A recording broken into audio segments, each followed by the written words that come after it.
Hello friend, welcome back to our channel. और आज हम लोग फिजिक्स में मास से रिलेटेड जितने भी क्वेश्चन रेलवे में आए हुए हैं लास्ट ईयर, उन सभी के बारे में हम लोग आज डिस्कस करेंगे। और जो भी स्टूडेंट रेलवे ग्रुप डी हो या फिर एनटीपीसी या फिर साइंस, अगर उनके कंपटीशन एग्ज़ाम में आ रहा है तो ये बहुत ही इंपॉर्टेंट वीडियो उनके लिए हो जाता है। तो चलिए हम लोग शुरू करते हैं इस वीडियो को।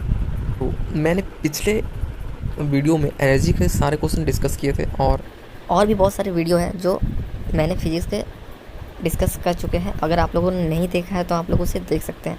तो चलिए आज हम लोग मास टॉपिक से रिलेटेड जो भी क्वेश्चन है वो सब डिस्कस करने वाले हैं। तो जैसे कि आप लोग देख रहे हैं, जैसा कि आप लोग को दिख रहा है, पहला क्वेश्चन है विच of the following quantity does not change even after changing place. तो कौन सा क्वांटिटी है इनमें से जो कि अगर हम लोग अर्थ में रहे या फिर मून में रहे या फिर यूनिवर्स के कहीं पर भी रहे, वो क्वांटिटी हमेशा सेम वैल्यू देगा। ठीक है, तो वो कौन सा क्वांटिटी है वो? तो इसका राइट आंसर हो गया मास। जैसे कि आप लोग दिख रहा है कि मास एक ऐसा वैल्यू है जो कि कभी चेंज नहीं होता इरेस्पेक्टिव ऑफ प्लेस। ठीक है, लेकिन ध्यान रखिए वेट आपका चेंज होगा। अगर आप लोग अर्थ में है तो कुछ और आपका वेट होगा, और मार्स में है तो कुछ और आपका वेट होगा अगर आप मार्स में है तो। ठीक है, या फिर आप मून में है तो कुछ और वेट होगा। तो इसका राइट आंसर ऑप्शन ए हो जाएगा।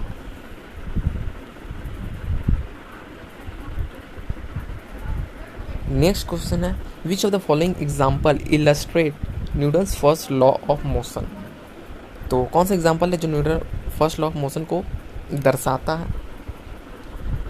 तो इसका राइट आंसर हो जाएगा, न्यूटन फर्स्ट लॉ क्या है पहले हम लोग इसका बात कर लेते हैं। न्यूटन फर्स्ट लॉ क्या है? इसका राइट आंसर हो जाएगा option number C, when bus start abruptly the passengers are jerk backward. जब बस सडनली और अचानक से स्टार्ट होता है तो हम लोग जो बैठे रहते हैं जो बस में, वो पीछे की तरफ चले जाते हैं। तो ये है न्यूटन फर्स्ट लॉ का एग्जाम्पल। अब हम लोग थोड़ा सा डिटेल में कर लेते हैं। तो जैसे कि आप लोग देख रहे हैं, Newton first law of motion क्या है? If any object is in resting state it will remain in resting state until an external force is applied on it. तो सिंपली हम बोलना चाहे तो न्यूटन फर्स्ट लॉ एक ऐसा लॉ है, अगर हम लोग रेस्ट में है तो वो रेस्ट में रहेगा, और मोशन में है तो मोशन में रहेगा। ठीक है, इनर्शिया, लॉ ऑफ इनर्शिया भी इसको हम लोग बोलते हैं। ठीक है, तो ऑप्शन नंबर सी आपका राइट आंसर हो जाएगा। Next question, which of the following is not related to this group. तो 4 ऑप्शन दिया गया, इसमें से कौन एक ऐसा है जो इस ग्रुप में शामिल नहीं होता? तो पहला आपका स्पीड, फिर टाइम है, फिर एक्सेलरेशन है, फिर मास है।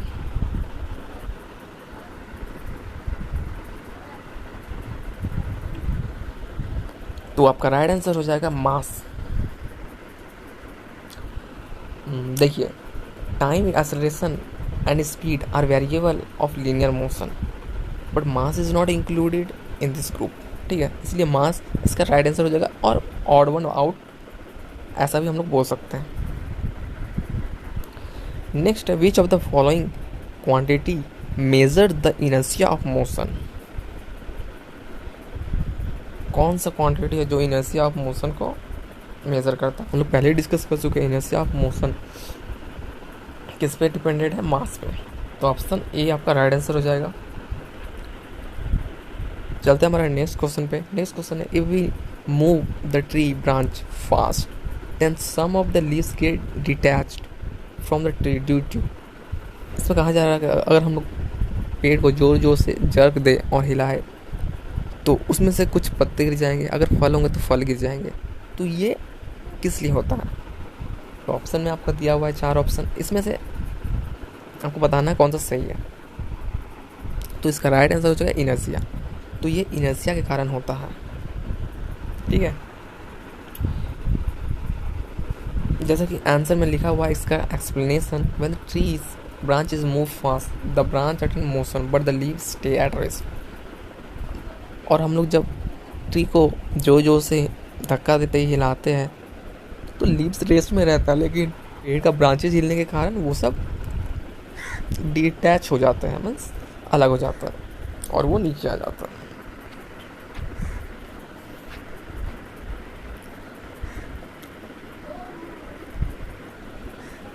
तो नेक्स्ट क्वेश्चन पढ़ने से पहले मैं ये बता देना चाहता हूँ कि जो भी स्टूडेंट जिनको हिंदी मीडियम से प्रॉब्लम होती है उनके लिए खासतौर पे ये वीडियो बनाया गया है। जो इंग्लिश में अपना मीडियम सेलेक्ट किए हुए हैं और इंग्लिश में एग्ज़ाम दे रहे हैं उनके लिए ये वीडियो मैं स्पेशली बनाया है। और अगर आपको समझ में आ रहा है क्वेश्चन तो आप लोग कमेंट करके ज़रूर बताएं। ऐसी वीडियो चाहिए तो आप लोग कमेंट करके बता सकते हैं। चलिए हम लोग नेक्स्ट क्वेश्चन को पढ़ते हैं। Measurement of mass of an object is called measurement of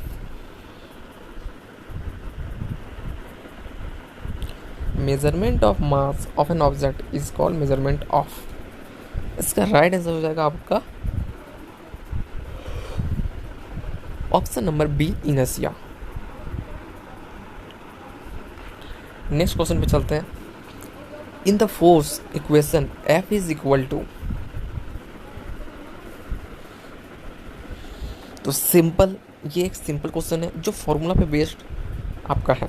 तो F इक्वल टू क्या होता है, मास इंटू एक्सेलरेशन। तो फोर्स इक्वल टू ma हो जाएगा आपका, ma। तो ऑप्शन नंबर ए जहाँ पर ma लिखा हुआ वो आपका राइट आंसर हो जाएगा। नेक्स्ट क्वेश्चन है, inertia of an object is measure in which of the following. तो जैसा कि हम लोग पहले ही पढ़ चुके हैं, इनर्शिया मेजर करते किसके थ्रू, तो ऑप्शन नंबर डी, मास, इसका राइट आंसर हो जाएगा।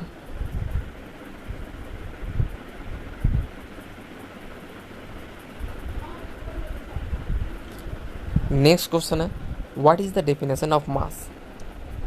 तो इसमें से आपको बताना है कौन सा मास का डेफिनेशन है प्रॉपर। तो पहला ऑप्शन है, मैं आपके लिए ऑप्शन को रीड कर देता हूँ। मास of an object is directionless, therefore it is scalar quantity. Mass can be determined based on chemical equilibrium. Mass of an object remain constant at any place, it is not affected by the change in height. Mass, the amount of matter contain in a body is called mass of an object. तो जैसा कि आपको पढ़ के तो लग रहा होगा कि सारा ऑप्शन सही है, लेकिन इसका डेफिनेशन पर्टिकुलर एक होगा। तो आपको बताना है कौन सा डेफिनेशन इसका मास का सूटेबल है। तो इसका राइट आंसर हो जाएगा option number D, the amount of matter contain in an object is called mass of an object. चलते हैं हम लोग नेक्स्ट क्वेश्चन पे, मास बाय वॉल्यूम। तो ये फॉर्मूला बेस्ड क्वेश्चन है। मास बाय वॉल्यूम किसका फॉर्मूला है, तो जैसा कि आपको पता होगा मास बाय वॉल्यूम किसका है, मास पर यूनिट वॉल्यूम किसका फॉर्मूला हो जाएगा, तो ये ऑप्शन नंबर ए, डेंसिटी का फॉर्मूला हो जाएगा।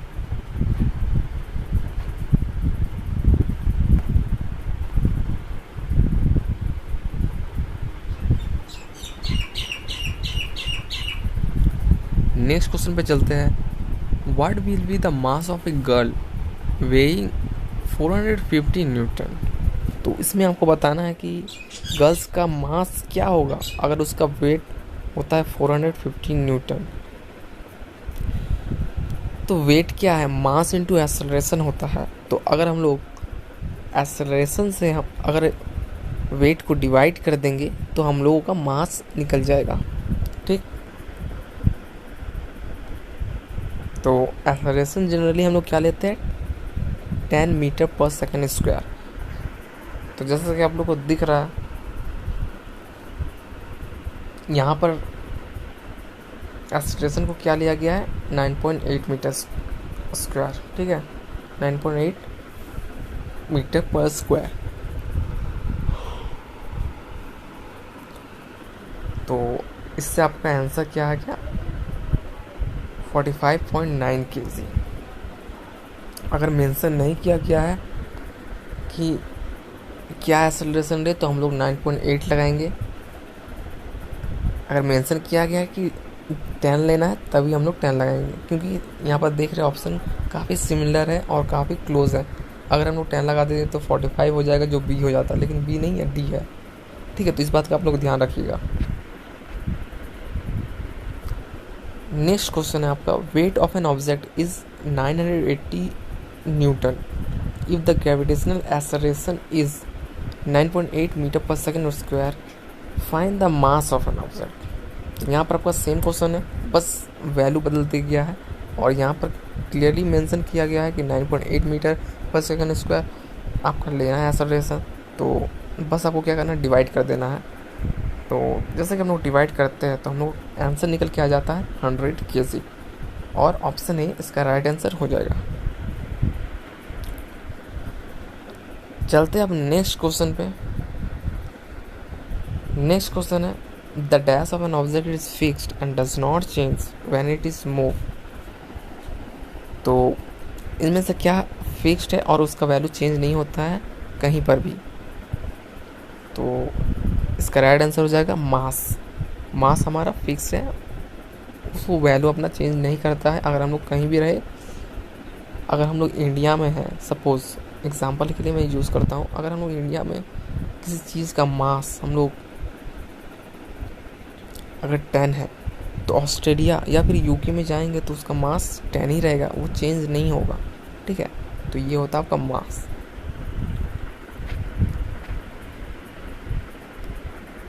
Next, momentum of a body is 50 kg metre पर सेकेंड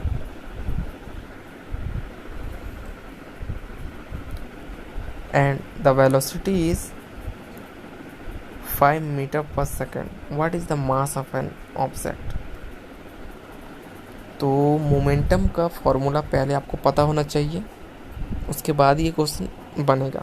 तो यहाँ पर मोमेंटम का वैल्यू दिया गया है 50 और वेलोसिटी का वैल्यू दिया गया है 5 और मोमेंटम का फॉर्मूला होता है मास इनटू वेलोसिटी। तो मोमेंटम इक्वल टू एम भी करेंगे, मास इनटू वेलोसिटी, और वेलोसिटी जो दिया गया है 5 मीटर पर सेकंड उसका वैल्यू पुट करेंगे और मोमेंटम का वैल्यू पुट करेंगे, हम लोग का आंसर आ जाएगा। तो जैसे कि आप लोग देख रहे हैं मोमेंटम 50, वेलोसिटी 5 और मोमेंटम क्या होता है एम बी। तो मास निकालने के लिए क्या करेंगे, मोमेंटम बाय वेलोसिटी। तो 10 kg आपका राइट आंसर हो जाएगा, जो कि ऑप्शन में डी इसका करेक्ट हो जाएगा। नेक्स्ट क्वेश्चन है if the force and acceleration are given then the formula for finding the mass of an object is. तो यहाँ पर क्या बोल रहा है कि अगर फोर्स दिया हुआ है और एक्सेलरेशन दिया हुआ है तो मास निकालने का फॉर्मूला क्या होता है। तो सबसे पहले हम लोग फोर्स का फॉर्मूला को जानते हैं। फोर्स का फॉर्मूला क्या होता है, एम इंटू ए मीन मास इंटू एक्सेलरेशन। और यहाँ पर फोर्स दिया हुआ है और एक्सेलरेशन दिया हुआ है, तो मास निकालने के सिंपली हम लोग क्या करना पड़ेगा, फोर्स को डिवाइड कर देंगे एक्सेलरेशन से। तो ये कौन सा ऑप्शन है, आई थिंक ऑप्शन 20 का राइट आंसर हो जाएगा।